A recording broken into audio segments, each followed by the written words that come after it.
Assalamualaikum warahmatullahi wabarakatuh. Salam berjumpa kembali bersama video pembelajaran geografi. Semangat belajar para siswa. Pada part 6 ini akan dibahas materi teori tempat sentral. Suatu pusat pertumbuhan dapat terbentuk secara alami atau melalui perencanaan. Perencanaan yang dilakukan didasarkan pada beberapa teori pusat pertumbuhan yaitu sebagai berikut. 1. Teori tempat sentral. 2. Teori kutub pertumbuhan. 3. Teori pusat pertumbuhan. 4. Teori polarisasi ekonomi. Teori tempat sentral. Teori tempat sentral ini dikemukakan oleh Walter Kristaller 1933, yang merupakan seorang ahli geografi dari Jerman. Teori ini didasarkan pada lokasi dan pola persebaran permukiman dalam ruang. Dalam suatu ruang kadang ditemukan persebaran pola pemukiman desa dan kota yang berbeda ukuran luasnya. Teori tempat sentral dari Kristaller ini diperkuat oleh pendapat August Loos 1945.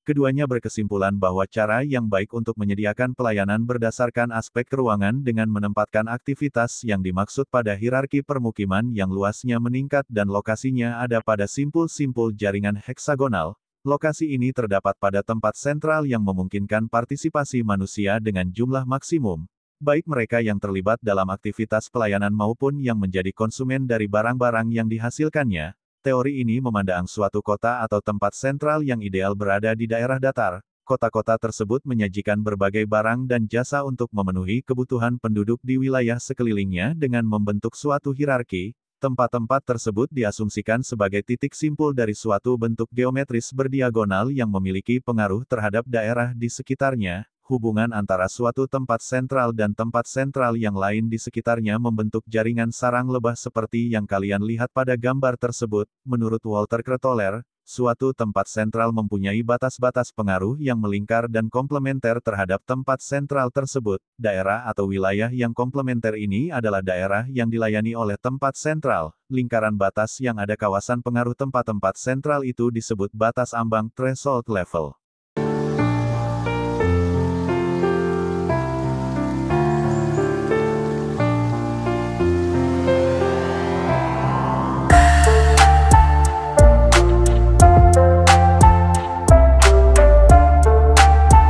Konsep dasar dari teori tempat sentral yaitu sebagai berikut. 1. Population threshold, yaitu jumlah minimal penduduk yang diperlukan untuk kelancaran dan kesinambungan dari unit pelayanan. 2. Range jangkauan, yaitu jarak maksimum yang perlu ditempuh penduduk untuk mendapatkan barang atau jasa yang dibutuhkannya dari tempat pusat. Hal-hal yang perlu diperhatikan adalah sebagai berikut. Range selalu lebih besar dibanding daerah tempat population threshold. A. Batas dalam inner limit, adalah batas wilayah yang didiami population threshold. B. Batas luar outer limit, adalah batas wilayah yang mendapatkan pelayanan terbaik sehingga di luar batas itu penduduk akan mencari atau pergi ke pusat lain.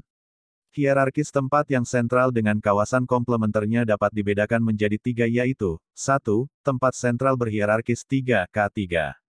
2. Tempat sentral berhierarkis 4K4. 3. Tempat sentral berhierarkis 7K7. 1.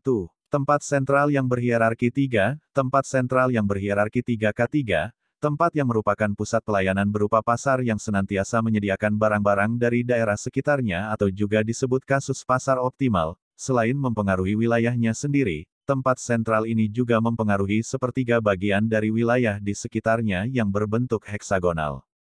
Keterangan, K3 diperoleh dari penjumlahan kawasan tempat yang sentral 1, dengan 1/3 bagian kawasan yang ada di sekelilingnya yang jumlahnya ada 6, untuk membangun lokasi pasar ataupun fasilitas umum lainnya, sekurang-kurangnya harus di kawasan yang diperkirakan dapat berpengaruh terhadap sepertiga penduduk dari ke-6 lokasi tersebut perlu memperhatikan jalan beserta sarana angkutannya, tempat parkirnya, dan barang yang diperjualbelikan.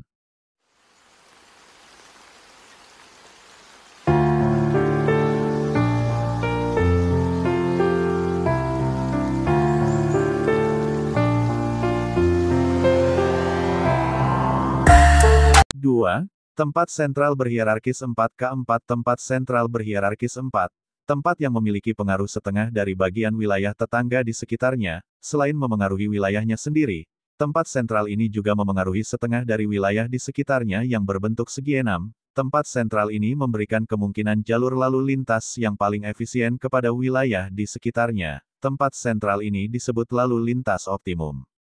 Keterangan. Tempat sentral berhierarkis 4 merupakan pusat sentral yang memberikan kemungkinan rute lalu lintas yang paling efisien kepada daerah di sekitarnya. Keempat diperoleh dari penjumlahan kawasan tempat sentral 1, dengan setengah-setengah bagian kawasan yang ada di sekitarnya yang berjumlah 6. Penempatan lokasi terminal kendaraan sekurang-kurangnya harus memiliki kawasan pengaruh setengah dari 6 kawasan tetangganya. Dengan demikian, terminal harus berada pada tempat yang mudah dijangkau oleh para pemakai jasa angkutan yang secara sentral memiliki radius relatif sama ke segala arah.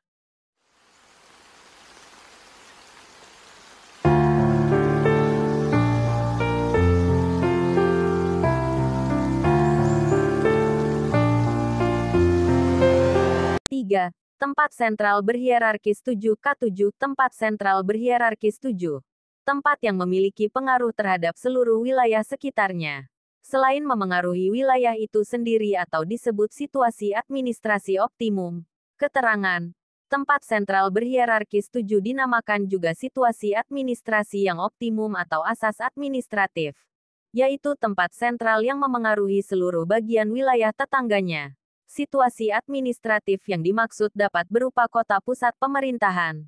K7 diperoleh dari penjumlahan tempat sentral 1 dengan 1 bagian kawasan sekitarnya yang berjumlah 6. Tempat yang sentral dari pusat kegiatan administratif pemerintahan pada hierarkis 7 merupakan kawasan yang luas jangkauannya. Kawasan tersebut harus mampu menjangkau dan dijangkau kawasan yang berada di bawah kekuasaannya. Lokasinya berada di wilayah yang beradius relatif sama dari semua arah. Berada pada rute kendaraan umum yang terjangkau semua arah. Dengan begitu, diharapkan tidak menimbulkan kecemburuan sosial di antara warganya.